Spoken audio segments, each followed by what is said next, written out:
Ministro da Previdência cai e PDT se abala na base do governo Lula. Olha, engraçado que justamente nessa semana, eu dei um discurso no plenário da Câmara dos Deputados falando sobre a erosão da base do Lula. A gente está assistindo ao governo Lula colapsar.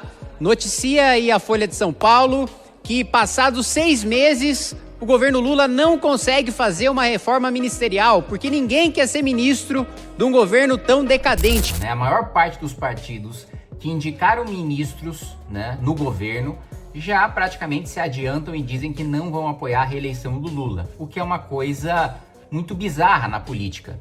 Se você tem um ministério, se sua bancada vota junto com o governo, se tem nomes indicados pelo seu partido fazendo parte do governo, e mais do que isso, no Brasil, em que o governo tem mais peso ainda na reeleição dos deputados, dos senadores, em que a máquina é muito poderosa, apesar de que, claro, todo país do mundo a reeleição é muito mais fácil do que ter uma vitória de oposição. Mas no Brasil o peso dessa máquina pública é ainda maior. Mas ainda assim, PP, União, Republicanos, mesmo o PSD de Kassab, um dos mais próximos partidos do Centrão relacionados ao Lula, todos já sinalizam que não devem apoiar reeleição do Lula ou, como a tese que eu tenho dito, um outro nome do PT que deve disputar a eleição no lugar do Lula. Agora, esse baque no PT fica ainda mais forte porque chegou num partido de esquerda, num partido que o PT espera adesão natural nas eleições por causa do alinhamento entre o próprio deputado e o presidente da República, E a ideologia do presidente com a ideologia do deputado casam, diferente do Centrão, que pode pedir voto para a direita, pode pedir voto para a esquerda. O seu eleitor, como não sabe qual é o papel de um deputado, vai votar nesse deputado porque acha que entregar obras, independentemente do posicionamento ideológico daquele parlamentar, é a sua função, é o seu trabalho. Então, resumindo, nós nunca tivemos, fora, claro, o segundo mandato de Dilma, em que aconteceu o impeachment, partidos da base aliada abertamente, declaradamente, dizendo que vão trabalhar para derrotar o próprio governo do qual eles fazem parte, nas próximas eleições. Ainda mais num partido tão próximo do PT como o PDT, e eu vou trazer notícias de bastidores aqui para vocês e também falar sobre a relação do irmão do Lula, com todos esses desvios. É claro, quando a gente fala de desvio de bilhões de reais, Lula, sua família, seus amigos, seus ministros, seus aliados políticos não podem ficar de fora. Mas não sem antes você se inscrever no canal, clicar no sininho para receber as notificações, compartilhar esse vídeo e lembrar que nós estamos agora com o Clube do Livro para você que quiser ser um dos fundadores da Editora Valete, que já está de pé, mas com certeza vai se expandir, assim como a revista Valete. Então, para você que quiser receber todos os nossos títulos aí na sua casa, participar dos nossos congressos e saber quais são as leituras que a gente está levando, mesmo para os nossos campeonatos de debate, é só você entrar aí no nosso Clube do Livro. Bom, vamos apenas aí recapitular, como é que funcionou esse esquema de desvio de dinheiro dos aposentados, Foram 6 bilhões e 300 milhões de reais, sendo que 96% das cobranças de 2024 foram consideradas indevidas.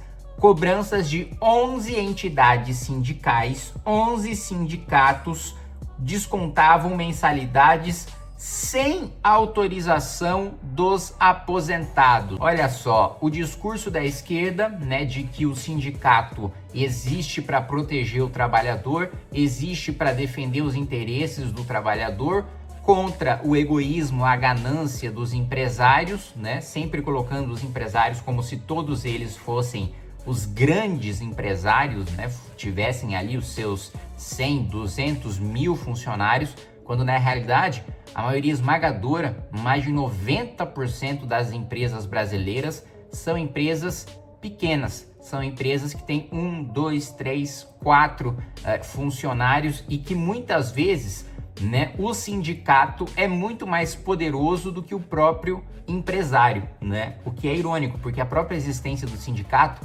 pressupõe uma desigualdade, porque o empresário, em tese, né, seria muito forte, teria muito mais condições de negociar o salário e as condições de trabalho do trabalhador, e por isso o sindicato fortaleceria a posição do trabalhador na hora de negociar. Ocorre que no Brasil, né, como tudo é distorcido, a gente tem sindicalistas que não representam o trabalhador, a gente tem sindicalistas que na realidade estão lá para se perpetuar na estrutura sindical, saquear o trabalhador, né, institucionalmente, e se perpetuar naquelas posições para apoiar os seus aliados, né, político-partidários, até para roubar dinheiro público, como a gente está vendo no escândalo do INSS, né, e não defender em nada o interesse do trabalhador. Vale lembrar que a própria história do Lula, né, é construída nesse sindicalismo picareta, né? Ele fingia defender os interesses do trabalhador, principalmente na época da ditadura militar, mas aí ele se reunia com os empresários, né, com os patrões, para exigir benefícios para ele, né? E aí ele utilizava os trabalhadores como massa de manobra para conseguir benefícios para ele. Então, ele terminava uma greve, não porque ele conseguia uma boa negociação para os trabalhadores que ele representava, mas porque ele conseguia uma coisa por trás que ninguém estava sabendo, né? Nas costas do trabalhador, como sempre. Então vamos lá. Frei Chico, irmão do Lula, é vice-presidente do Sindinap, um dos principais sindicatos investigados. Os repasses do Sindinap cresceram 564%. E segundo a Controladoria Geral da União, 76% das cobranças não foram autorizadas. O SEBAP, outra entidade investigada, contratou em 24 o escritório de Henrique Lewandowski, filho de quem? Óbvio, do jogador de futebol. Não, claro que não. Do ministro, ex-ministro supremo e hoje ministro da Justiça e Segurança, Ricardo Lewandowski. O contrato previa atuação junto ao INSS e órgãos de controle para manter os repasses e evitar investigações, diz aqui o Estadão. Valor, R$600 mil por ano, contrato assinado 4 meses antes da operação da PF. E o tal do Henrique nega que estava sendo contratado para fazer lobby político e diz que só atuava na esfera administrativa, né?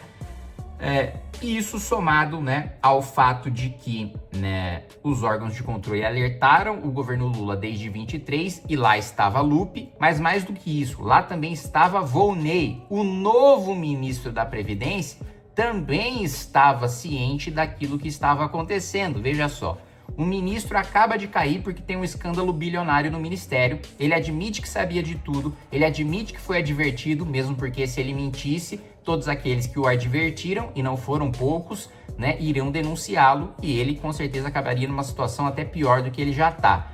Mas o ministro que assume no lugar dele também sabia, ele já trabalhava no ministério como secretário executivo. O secretário executivo, ele é o número 2, ele é como se fosse, aspas, um vice-ministro, né? E agora ele assume no PDT. Agora, o que eu quero trazer para vocês é a notícia de bastidor que eu falei do começo. A bancada do PDT, em sua maioria, insatisfeita com o governo Lula, motivada por disputa nacional e também por disputas locais, por exemplo, Bahia. Na Bahia, a ACM Neto, né, deve concorrer ao governo do estado contra Jerônimo, candidato do PT. Né? Bruno, prefeito de Salvador, tem entre seus secretários quadros indicados pelo PDT. Inclusive, há deputados federais que foram secretários do Bruno em Salvador e que fizeram oposição ao PT na Bahia. O PDT da Bahia tem interesse de ficar do lado anti-PT, ficar do lado contra o PT, ficar na base de ACM Neto e Bruno Reis, e daí tem sido uma das alas, e não a única, tem várias outras, eu diria até que alas majoritárias, que tem ido procurar Ciro Gomes, porque Ciro tem dito há algum tempo que não seria mais candidato, que nunca mais disputaria a eleição. Mas a bancada do PDT diz, olha, para a gente não ficar refém do Lula e do PT, nós precisamos ter candidato próprio. O único que tem tamanho para ser candidato próprio no PDT é o Ciro Gomes. Se o Ciro Gomes for candidato, a gente pode fazer oposição ao PT nas eleições regionais e nacionalmente a gente apoia o Ciro, né, mantendo o nosso apoio a um candidato de esquerda, sem nos submetermos ao petismo, né? E isso ocorre, disputas também ocorrem no Ceará e em outros estados em que o PDT tem o interesse de dar o seu grito de independência em relação ao PT. Então, tudo isso mostra, né? E assim, eu digo isso para vocês, né? A gente não pode pensar a política no desespero, no imediatismo, que é o impulso da maior parte das pessoas. Política é uma coisa que você precisa observar 10, 20 anos, você precisa ter perspectiva. Ah, ganhou o PT, vamos nos desesperar. Não é assim que funciona. Ah, ganhou o nosso governo, agora o Brasil finalmente vai se transformar no Brasil desenvolvido. Não é assim que funciona. As coisas acontecem no longo prazo. E no longo prazo, né, apesar de toda a desgraça que o nosso país vive, o horizonte é 100% pró-direita. Claro, pode acontecer alguma coisa extraordinária que estrague esses planos no meio do caminho? Pode. Mas o horizonte que nós temos hoje é de uma vitória consolidada de direita. E, aliás, para eu não terminar de falar de Bahia sem falar sobre o nosso Congresso Nacional, estaremos lá na Bahia com o nosso Sandro Filho, com o nosso Andrei, com o nosso Mauro Cardim, né, que pode ser nosso candidato a governador do estado da Bahia, né, o MBL, que teve uma vitória muito importante, muito graças a Sandro Filho, o trabalho do MBL da Bahia, do Andrei, na capital, em Salvador, inclusive influenciando outras cidades, pode também passar a pautar o debate estadual com uma candidatura própria a governador de Mauro Cardim. É isso. Um abraço e até mais.